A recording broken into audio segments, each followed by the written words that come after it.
বৈষম্যবিরোধী ছাত্র আন্দোলনে অংশ নিয়ে গেল ২০ জুলাই রাজধানীর যাত্রাবাড়ির মাতোয়াইলে গুলিবিদ্ধ হয়ে নিহত হন জিসান। সোমবার সেই জিসান হত্যা মামলায় সালমান এফ রহমান, সাবেক মন্ত্রী আনিসুল হক, হাসানুল হক ইনু, রাশেদ খান মেনন এবং সাবেক আইজিপি চৌধুরী আব্দুল আল মামুনকে ৫ দিনের রিমান্ড দিয়েছেন ঢাকার মেট্রোপলিটন ম্যাজিস্ট্রেট আদালত। এদিন সকালে আসামিদের ঢাকা চিফ মেট্রোপলিটন ম্যাজিস্ট্রেট আদালতে হাজির করে রিমান্ড আবেদন করেন মামলার তদন্ত কর্মকর্তা। পরে ঢাকার চিফ মেট্রোপলিটন ম্যাজিস্ট্রেট আদালতের অতিরিক্ত মেট্রোপলিটন ম্যাজিস্ট্রেট মোহাম্মদ জিয়াদুর রহমানের আদালত তাদের রিমান্ড মঞ্জুর করেন।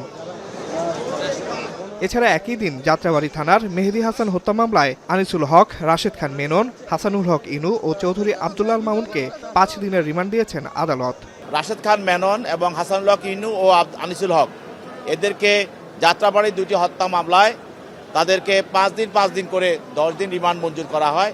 এছাড়াও সালমান এফ রহমান এক হত্যা মামলায় রিমান্ড প্রার্থনা করা হয় এবং তাদেরকে ৫ দিন রিমান্ড মঞ্জুর করা হয়।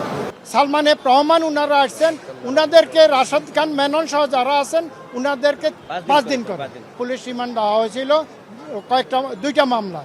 এছাড়াও এদিন সাবেক মন্ত্রী দীপু মনি, কামরুল ইসলাম, জুনায়েদ আহমেদ পলক, হাজী সেলিম সহ ১৫ জনকে বিভিন্ন মামলায় গ্রেপ্তার দেখিয়েছেন আদালত। আসিফ ইকবাল খান, এখন, ঢাকা।